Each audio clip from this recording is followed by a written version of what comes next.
nkwaniriza twegaseko n'olunaku olwaleero webale kubanga otugoberera mpolampola tukusaba omutima ogwo obogenderamu ensonga ebiseera ebisinga tuba tukutte akoz'amaanyi kasonda banga ndi ne kasozi filosofa gye tuba tulese kibeera kikwatira ddala ku ggwanga nze disani kyeswa kasozi filosofa gwe nayingira kusaba amusaaso kabeere nga akubuuzaako tutandikirawo twogere ku nsonga esinza okuba nga zikwata abantu omubabiro ate nga ziconfusing abantu odakuwalira ensonga za Ssaabasajja Kabaka soko tubulize kuba abalabi baffe mwenna tubeebasa mwebala okuba nti nomutwagadde musubscribinga mulayikinga kusharinga bingi nnyo bye mukoze ne contribution wemuwa nazo muziweereza omukutu gubaweereza information mumanya abaana bammwe bageziwadde so mwongerere ddala okuba nti nomusupportinga ate twongere okubunyisa okumanya kuno Kasozi Samuel Philosopher gemanya oli mugezi Kasozi jaga twogere ku nsonga ya Ssaabasajja Kabaka bibaddewo bingi nnyo okuva yava mu ggwanga ezokana twegerako nti ali ku mirimu emitongole ajaddukanya mu ggwanga lya Bugirimani of recent mukumanda yatugamba kati abasawo be balina mu ggwanga lya Bugirimani bamusindika mu ggwanga lya Namibia actually bamulifalinga agenda abeerenga awumulirako eyo nga bagenda maaso n'okufuna medication ye mpolampola abantu bagenda beyongera abogera ku nsonga zino mukusookera zaalimu nnyo ba blogger okusookera zaali nnyo ku lumbuye nzijjamu ba blogger mpolampola awo kati tutukidde wairo nga n'abakulembeze mwe bali bagabane Kabaka mubanje Kabaka yatumulaba mipiira gy'amasaza twalaba ndoza pressure yasinga okusitukira abantu nga bayimbya ddala ennyimba bakugamba twagala Kabaka Katikkiro wetwogera mu kaseera kano nategeddeko nti yabadde mu luwummula naye tujjire olunaku olwaleero nga abataka ba Buganda ab'obusolya basitudde ng'oggyeko kiri eri obutakwatagana bulungi obwaliwo naye bamaze ne basitula ne boolekera mu ggwanga erya Namibia nti baagala kulaba ku Ssaabasajja Kabaka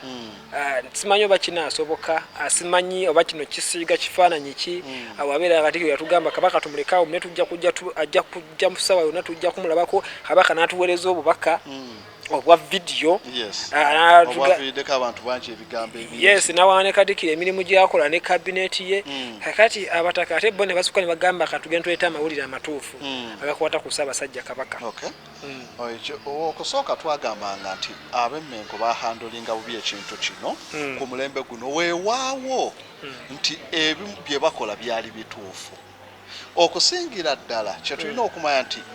challenges zibeerawo mu mawanga naye tulwawo okumanya bwe zikolebwa oba bwe zihandolingibwa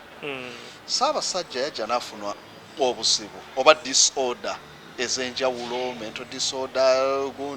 stress n'ebirala byonna abantu bonna worldwide buli omuntu atuuka mu mbeera eyo waliwo ebintu bya mirundi ebiri waliwo kye bayita voluntary hospitalization ne involuntary nti waliwo agenda mu ddwaliro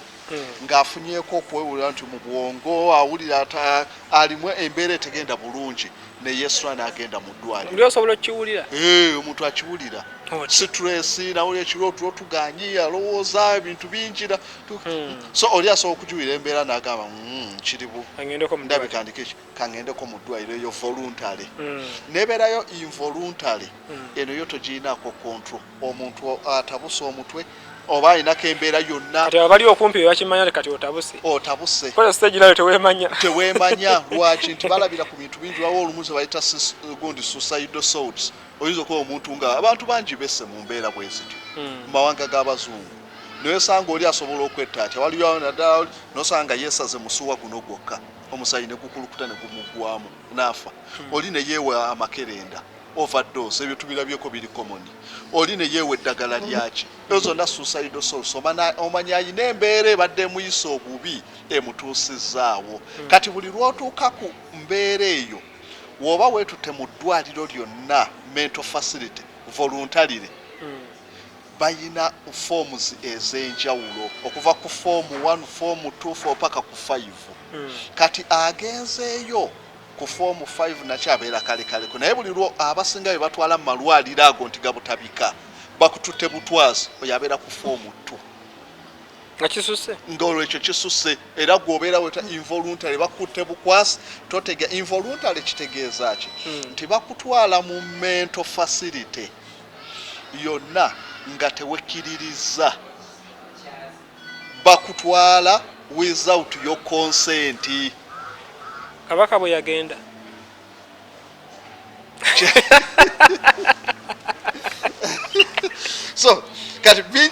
ebimu ebiri sensitive tajagala nnyo okugerako naye nga embeera eyo involuntary bwe bakutwala bakulikomendinga nti no emirundi egisinga gibeerako omusawo nga yalikomendinze oba olumu ne poliisi nti omuntu ono abantu be tebakyamusobola akola kino lwaki nti involuntary gundi eyo olumu bagita confinement oba involuntary treatment nti omuntu basobola okutunula ebintu bibiri threat eri abantu abamwetoolodde omuntu ayinza okuwa obulabe eri abantu abamwetoolodde then threat ku bulamu bwe ye yennyini ayinza okwekolako ekikyamu kaakati awo mu mbeera eyo bajja kutwala ng'omuwebyobulamu alikomendinze oba omupoliisi n'alikomendinga oba n'ow'ekkoni n'alikomendinga nti omuntu ono kigenze wala balina okutwala involuntary newoba okkiriza newoba tokkiriza kino amawanga gakigwako dda mu America emisango gye babadde nagyo omuntu okumutwala nga teyekkiririza emisango gye batuuseeko mingi so kaakati bakiteekawo nti omuntu yenna involuntary treatment asobola okugifuna yadde akkiriza oba takkiriza mu mateeka kuba babirabye abantu babavunaana so omuntu yenna bakutwala kasabala ba condition eyo nti oyinza okubeera ne threat ku bulamu bwo oba ku bantu abakwetoolodde bakutwala naye nga ku bano bonna balina okubeera nga mentally ill balinako ekiki disorder ku bwongo oba ku mutwe kaakati bakutwala we bakutwala ng'oli ku stage 2 gwe bakutuusiza bakuwa na 72 hours ng'oli mu kasenge kako bakyakumonitalinga era olukutuusa balina ze bakuyita safety checks omusipi bajja gukujjako bajja kujjako omukazi earring bazikujjeko bajja ku wallet bajja gikujjako ebinusu babikujjeko buli kyolina omuntu asobola omira ekinusu asobola okukozesa earring neyeefumita so kati mu situation eno zizayo katambika n'abantu ke bagambye nti Ssaabasajja we yayogeredde embeera yabadde strange nga tetunnatuukawo awo tutandikire ku bataka bano abagenzi kale katandikire ku bataka abataka bano bajja kulaba kabaka naye okusinziira ku protection gy'omenye emizibu ennyo ate gino nkimenye ku muntu nga bamutwala butwasi so situation y'emu oyinza okwesanga Ssaabasajja gye bamwadimitingiramu e Namibia kyovala information tewali buli kimu tewali njabawo ensonga lwaki basalako nnyo ku communication omuntu bw'ati bino bye bireese n'okubanga amawulire tugafuna bulungi temugafuna wabeerawo gwe bateekawo omuntu nga substitute partner era olukutwala bwe bati bagamba omuntu ono takyasobola ye kwesalirawo ani substitute partner ayinza okuba mukyalawo ayinza okuba owa family oba omuntu yenna anti kakati ngambye nti ayinza okuba waba taliwo basobola okubeera owa family ayafutola kumanya ani aliyo aliyo tetuyinza muwaya kuba bintu byakyama yeze tupredictinga ku kye kiyinza okuba kubanga babikola naddala Australia yetugaidinga ennyo mu mental health ez'ekika kino Australia balina amateeka malungi nnyo kaakati bwe bakulaga nti omuntu okumwadimitinga bamwadimitinga batya wabanga ali involuntary unable bakiyita incapability tasobola kusalawo bakuteekako omuntu nga substitute partner nti ono muganda we kojja we ani nti yono olumu olukusa olufuna n'okuva na mu kooti kubanga ebikolwa ku muntu ono bisobola okuvunaanya facility olukusanya alufuna okuva mu kooti nti wabeera nga omuntu tewali bukakafu nti nono yanaakolawo nga substitute partner basobola okulufuna mu kooti n'ekukkiriza nti kooti we wabeerawo ekiguddewo ab'eddwaliro tebavunaanibwa kooti yakkiriza abantu bano baba sensitive nnyo amateeka mangi kaakati omuntu oyo yaba alina information yonna buli okiri ku mulwadde kiyitamuyo teri muntu mulala gojja kusanga afulumya information yasalawo kaakayina bino byonna ebyokola nti Ssaabasajja twagala Ssaabasajja kyekiriwo omuntu ono yayina wafulumya information gwe mujja okugifuna ne vidiyo eno omuntu oyo yamaze kati ali ku Ssaabasajja yamaze okusalawo then n'eddwaliro lituula hardships eziriwo abataka kuba kati wano tutandika okwegera twandibadde tugamba nti abantu abandibadde ne access enyangu yandibadde Katikkiro yandibadde n'abagereka ekikulu si yamu ku basabusi be bateekayo wali naye kati bwe tudda ku Bwakabaka nga tuvudde mu bulamu bw'omuntu tuvudde mu famire y'omuntu nga tujja mu Bwakabaka tumanyi ffenna abataka kiki kye bategeeza mu Bwakabaka ndala obwa Buganda abataka bakulu ab'obusolya olunaku lwaliro be basitudde be bagenze anti kakati mbadde nkyakuwa kali nkulage n'obuzibu nawo bwe bagenda okusanga nti omuntu oli gwe bateekako nga substitute owa famire yo oba member wa famire oba mukyala ani buli decision yesinga esalibwawo ye kaakati wano ku kyabataka okugenda ebizibu biri bibiri nnyo oba ensonga ziri bbiri nnyo eziri wano. Waliwo political issue neberawo neya gundi health issue. Health issue yeyina okusooka okubeera sorted ebirala ne biddako. Abataka bano baasabadde okugenda wabadde banatana kubeera mwezi babadde tebagenda nga gwolowooza lwaki embeera ebadde eri awo ddwaliro libadde lirina okusooka okwosola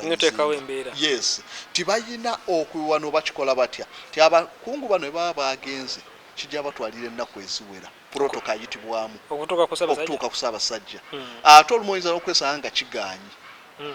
eddwaliro lirina okutuula ne bayita bagundi ba psychiatrics ne bayita ba counselor ne bayita baani bonna n'aba management ne batuula ne bagamba mutuwe ku omuntu ono asaanidde okumiitinga abantu abamujjanjaba ne baleeta information kyokusinza ku progress ebaddewo abadde ali bwati ne bwati ne bwati ne bwati asobola okumiitinga abantu kaakati awo ne balyoka banga nti yesu bamumiitinga biki budde bwenkana ki balina kwogera ki balina si kumala gajja mu munyumisa emboozi omuntu bamusindika ku treatment awumulemu asobola okubanga ayinza okulaba ku muntu gwabadde tasuubira oba gwabadde nga yomu kubamutusa ku depression omuntu naddamu n'ato so kaakati balina okutuulanga eddwaliro beebuuzeeko ne ku bannamateeka oba ddala kiri omuntu mu mbeera bweti okusisinkana so ojja kusuubira nti aba management bajja kutuulawo baddokita batuulewo ba psychologist babeerewo bamale banoonye amagezi babumiitinze batya kifo ki budde ki era bameka era balina kwogera ki nyo kyemmanyira balina obbaako ne gye basubscribing abeddwaliro abo ani gwe bali in touch naye kubanga ono kabaka anti kyenkugambye alina gavumenti anti kakati kabaka alina gavumenti naye embeera gye yagenderamu ya incapability ng'omuntu asobola kwesalirawo anti kasozi kyeŋŋamba yes nga tasobola kwesalirawo naye alina abaamusindikayo abaamusindika tuvudde Germany gye yali mu bujjanjabi ne bamujulisa eno amalwaliro galina procedure zaago omanyi bakinyogera bwe ntyo yes ani akusasula gwe byonna yesu obikola naye ani akusasula kati ona akusasula kyenkugambidde bonna abasinga be batwalayo babeerako ababasasula naye batwala ebutabika waliwo ababasasula bw'ona ogenda ku oda zaani akusasula ne muva ku mmwe eddwaliro kye mulina okukola bagenda bateekako emisango Amerika ebadde n'emisango egitagambika so kaakati balina kusooka kutunuulira nti tuteekinze precautions ez'omuntu yenna n'amiitinga omuntu tebakigaana baba miitinga naye ng'amaze okumiitinga buli precautions ezeetaagisa okumiitinga omuntu oli oyinza okumumiitinga nga omuntu ono situation gy'alimu tannaba kutereera watya waabuuka n'atuga omuntu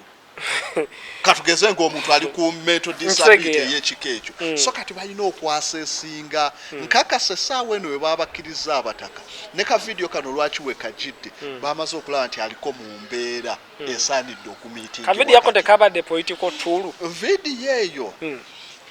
yes ekintu balaba kitabusoga bannange omusajja tisi muleka ayogereko okay yes era weesobolera okubeera nti political tool nti nno omuntu yenna bamutwala mu malwaliro bwe gatyo nkugambye nti waliwo safety precautions zebagoberera nti bakujjako ebintu bakujjako kyovala nti Ssaabasajja mujja kumulaba nti galubindi bulijjo abanaso leero tezaabaddeko omuntu nga bakuyingizaayo galubindi basikujjako si kulwanga okola babikuddiza luvannyuma ng'omaze okuva ku stage eyo bamaze okuwasesinga nti kaakati oli wathe okubanga omiitingako n'abantu ne balyoka bakuddiza ebimu byasuubira nti ebisobola kuba bya so kaakati mu gundi yana abantu bangi bagambye lwaki teyabadde na galubindi buli omu yabadde anayizinga nga bw'atebasobola omuntu gwe batutte mu mbeera bw'etyo tomusuubira nti bajja mulekako galubindi n'amala yeetuusaako obulabe eddwaliro lijja kusasula sente ojja kusanga n'okugwa ligudde amateeka emisango gye ligenda okuyitamu kaakati essaawa eno wadde toyinza kumula bayinza okuba babadde tebannamuddiza tannatuuka ku feezi yakumuddisa galubindise n'ebintu ebirala so ebyo byonna ebizibu bibeerawo lwaki nti no bagezaako ze procedures ezifollowingibwa mu mpisa zonna ze batreatingamu abantu abagenze nga balina disorders ekika bwesityo vidiyo wagirabye oti eyo vidiyo nagirabye bangi beekwasizaayo eddoboozi si erya Ssaabasajja ebiki no mulimu ebintu bingi tetugaanyi ekifaananyi twakirabye Ssaabasajja abamu baagambye nti yali ayina muko naye ekifaananyi si kyekyo so n'ebintu bingi treatment gyabaddeko tomusuubira nti ayinza omuntu ng'abadde ali mu room ali mu confinement tajja kubeera ng'omuntu abadde atambulako n'akola biki ebingi ennyo so osobola okwesanga tajja kufaanana nnyo nga mumusuubira nti oba then n'ekyeddoboozi Uganda sife bakugwe nnyo nti tulina ba voice over artist abajja okumulatingira ddala Ssaabasajja badda bagamba AI AI wetujulira ng'eyimbisa abantu tolya akadoboozi lya rediyo nga litudde mu kayimba ka bigani ono omuwala kano kazaawe edda akakyala naye w'otunula n'ebigambo bya Ssaabasajja ojja obireetinga n'ebyayogeddwa tebyawukana nnyo so naye kye tulina okumanya nti yes Namibia Ssaabasajja gy'ali naye ekizibu ekyaliwo nti bano baalemo singa baadressinga abantu ne bababuulira nti omuntu waaba ali admitted bw'ati ne bw'ati tosobola kukola bw'oti obuyinza obusinga bwonna busigala bwa facility maybe si buli bulwadde naddala ku bantu figures bwezityo tulina okucommunicatingibwa eri public so kaakati ekyo balina okumanya nti no ne traditionally obulwadde bw'abafuzi ab'ensikirano tebulina kwogerebwa naye olwa dimandi y'abantu already babawaddeko bateekateekako naye kyeŋŋamba nti public relations gye balina okutereezaamu ebintu nga bino abantu bategeera muveeyo mubagambe nti olw'embeera bweti eddwaliro zino zezitatusobozesa abataka naye with time wanaaba nti bwe tujja kuba tufuna chance abantu bategeera naye nga bw'otaddewo precautions ezo oba abadde baseeka ate ku Mmengo ti Mmengo yeebikola nedda kino kisuse kwabilite ya Mmengo so senga obeera wajja n'oteekateeka abantu mu budde n'obabuulira bagenda biteeka ku ggwe ojja kuba obawadde stream gye bagenda okutambuza ojjawo chance ene ya misinformation buli muntu ajja kujja yogere nga n'oli atatwalangako budde kutunuulira mental health act ey'omu Australia egamba etya eya US egamba etya eya Bungereza egamba etya yali Germany balina mental act eziri strict nti omulwadde naye bamutwalayo ng'ali mu life threatening good situation bayina kuba obulwadde obutwazeeyo abantu bagaba bamutwazayo ku bulwadde bwe bamanyi nti no buli treatable nti ono ekyo kijjanjabibwa ne bamutwala eri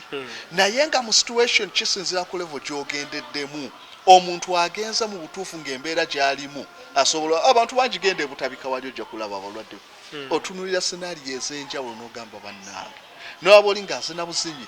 ng'akuba sirayidi nga buli bingi kaakati abantu ng'abo tojja kugamba nti no tuleke ne gundi ajja amulabe mu mbeera bw'etyo bano abaano be baatuuka nti ne TikTok nakyo ajja kwagala alikodinge so eddwaliro liba strict balaba babaka babeereyo mu bukiiko nga bali live ku TikTok ali mu kakiiko ka parliament kaakati ng'oli adde eri ng'akwa akatambi ako kokka kagenda okuvunaanya eddwaliro akaliwo kono onoogendayo n'omukwate omulwadde ng'oyo n'omukwate kagenda okuvunaanya eddwaliro zogambye jasulwa budde naye singa nkutunza mu cases mu mawanga ag'enjawulo ezibaddeyo nti ono baamutwala nga ye ate talina nnyo ne bamukoba ku kino emisango ne gitawo mu America nga jaggwera mu makooti maybe kyenyinza obba nenyaako abatuwadde akatambi ako be balimbyemu bw'abanga ye Ssaabasajja Kabaka toyinza gana n'omukwasa ka device kabadde kanafu nnyo ke bamukwatisizza simanyi oba yabadde essimu naye kiba kya buswavu nnyo omuntu ng'oyo mukolako vidiyo ekyokulaba ekiti engeri gye yabadde ezinazinamu kiri ekipande kubanga nabye kabadde bacomplaininga ku kipande fulemu ki ekipande yali abadde ngeri ku kisenge ate ng'ezinaye buli wakwatira essimu eno yanti yamujjukira bw'oba yenyeenya nobweba teyenyeenya nobanga simu teyenyeenya kati bwekwatira essimu eno nenjikuteekamu wane eno eyinza okujjayo ekifaananyi nga kiryokke kirungi yes naye kati bwengiteeka tugeze kati nga mu Premiere Pro bwewa program yona editinga olwo nga quality kyakutte quality olwebeera etandisa ogenda ng'enaabuka kakati etekako ka speed wako nolaba nga kiri bwe kiti kakati omulala ajja kugamba bakoze editing bakoze editing tebibaddeyo tetuganyi oba osentiste ya video baki naye nze nkuwaddeko ku scenarios nti ekiba mu malwaliro gonna agali ku international standard ng'erya Kongweri tosuubirayo nti omuntu yenna ajja kumaaga jawa era n'abaana abakungu oyinza n'okwesanga abamu babasunsudde ne wagendayo nga babiri nga babasunsudde abasajja bali strict ekigenze wala amukiriza nze ngamba okukakkanya abantu emitima ngawe bagenze bajja kukikola lwaki era kyova olaba kino abantu bafuna ekifaananyi n'omutanda sebu oba oyagala kukakanya abantu mitima weero kaakati wekisobokera nti nno nkulaza ebintu biri mulimu ekirireted ku byobulamu ne ku saidi y'ebyobufuzi nti olw'okuba President Museveni yamaze okwogerako n'omukulembeze w'e Namibia kino tukikkirize abantu yadde bakyawa Museveni oba kibanga president naye asigala paati nene etegambika lwaki nti twalinako bano abaana baffe batwala mawanga Bama nti no bagenze kukola sayira nti bamayiza batutte Bama bali mu kulwana na kufera abantu bali mu njaga Bannayuganda bakomewo ndowooza mwezi nga gumu n'ekitundu emabega naye ebbama tetuyinayo embassy tetulinayo consulate era gavumenti ya wano yalina okuyingira mwagenda mweka tebigikwatako naye olw'okuba muli Bannayuganda baali balina okwasagana ne consulate yaffe Malaysia Betty Bigomba ambassador aliyo n'asobola okukwasaganya neighborhood tufunye tutya abantu bano ebbama gavumenti n'eyingiramu n'ekola nakino Ssaabasajja yadde mu kugendayo gavumenti oyinza okuba oba teyalina nnyo naye olw'okuba nti Uganda yeggwanga eriri sovereign eriri recognized ku international level Buganda teri sovereign is a kingdom within Uganda Nigeria temanyi Buganda nga sovereign state tulina okukolagana nayo nga state bakolagana nayo nga tukolagana n'obwakabaka bwa Asante Hene Sarate eri Ghana Ghana asante era ne Ghana mukolagana nga kingdom ku kingdom so si ku sovereign state n'olwekyo nti kaakati influence ya president yabadde yina okubeera mwayogere n'oli then bo banonye engage bageyiningamu okulaba nti bakendeeza ku situation eri wanki ova nti no president era yafainze ne Uganda gundi airline nebeera nga yeyakoze ku bantu abo ebintu bingi nnyo ebyakoleddwa okulandinga ate n'okuva obuvye windi hoko okutuuka eddwaliro gye liri distance nene etegambika Namibia nsi nene